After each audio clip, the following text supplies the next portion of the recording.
Assalamu alaikum wa rahmatullahi wa barakatuh, brothers, sisters, and friends.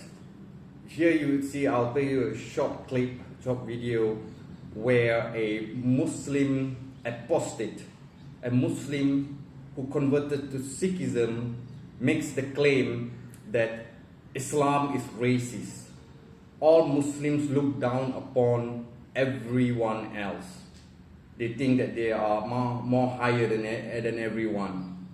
And I will refute that based on what our Prophet sallallahu alaihi wasallam, the Prophet of Islam sallallahu alaihi wasallam, has said.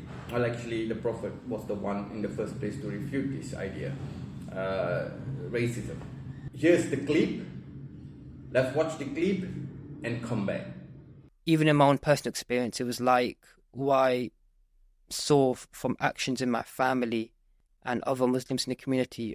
They see the world as Muslims and the other half as Hafiz. And that didn't sit right with me in general. Absolutely wrong, ridiculously wrong. Here's the hadith of racism. So you don't know what you're talking about. You claim to do a research, that you did a research. You did a research in Sikhism and you did a research in Islam.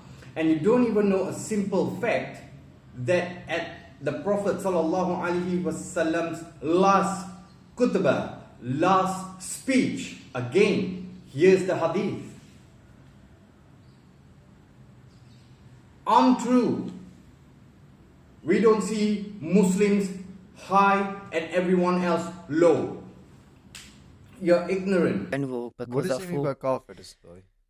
Kafirs in their definition would mean a disbeliever, but someone who's heard the message but has rejected it, and their message being the message of the Prophet. What was that specific message of the Prophet, that you have to follow Islam or? Follow the 5 principles of the faith. Okay.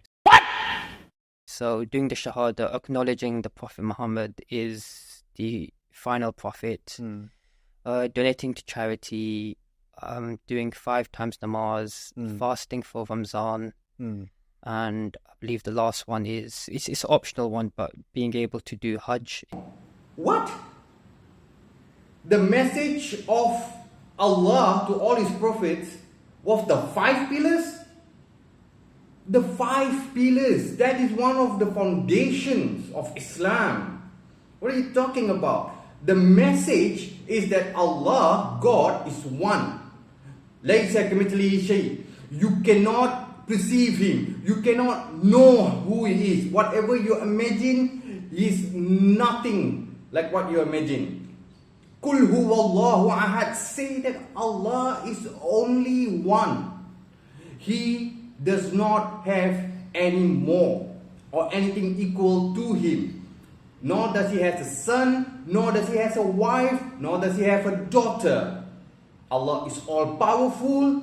Allah knows everything. Allah is all wise. Allah is above all of His creations.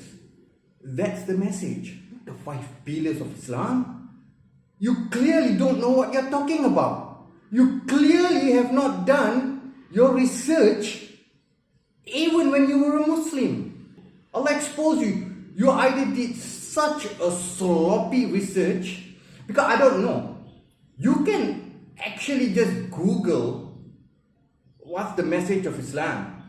Like, that's how lazy you can get, and you still get the answer that there is only one Allah. Then Google the 5 pillars and you will see the 5 pillars what you have mentioned. You have lied.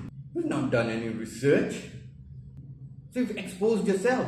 Look how easy. A liar will always expose themselves. But when Islam's talked about, it's talked about in a very peaceful way in general. So growing up, it was like, I would always defend it. Like, there would be people that would say, they would ask me questions, or they would ask me about the common question you get with Prophet Muhammad and Aisha. Aisha was 6 years old. I would be the one defending that because I loved my faith. And those questions, when I got old enough, I had to sort of research myself a bit. Okay, I need to defend this. And so I got to So I got to a point where I was seeing my family. There would be instances like, for example, I wasn't allowed to bring a Sikh to my nikah. What's a nikah? Sorry. It's the Islamic marriage. So And here again, your parents, I think, are very ignorant about Islam, and therefore that's the reason why you are ignorant about Islam. When I got married, there was no problem for my parents to be there. Many other Muslims get married. Many other Muslims take their nikah.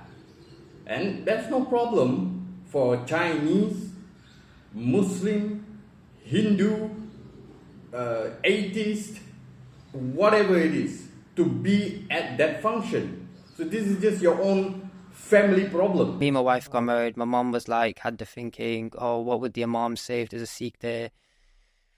What would my family house can't invite someone over for a cup of tea because my auntie would think, oh, we shouldn't associate with non-Muslims.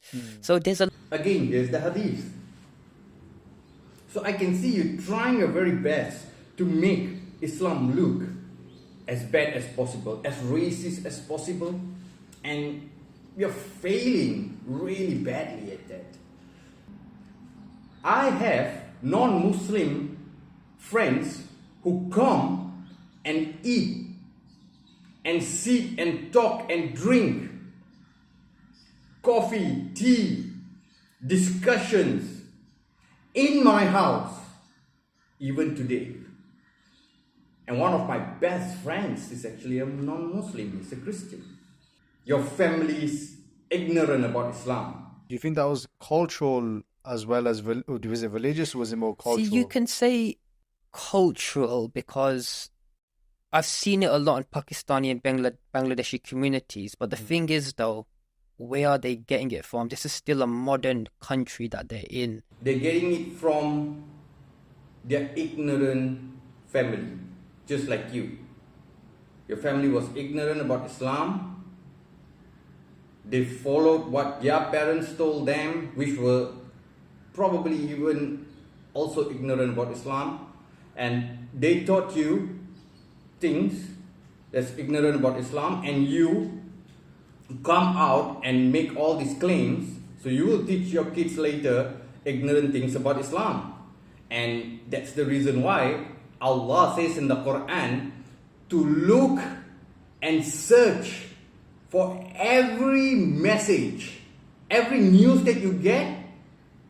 Look up for the source of it first. The source of it first.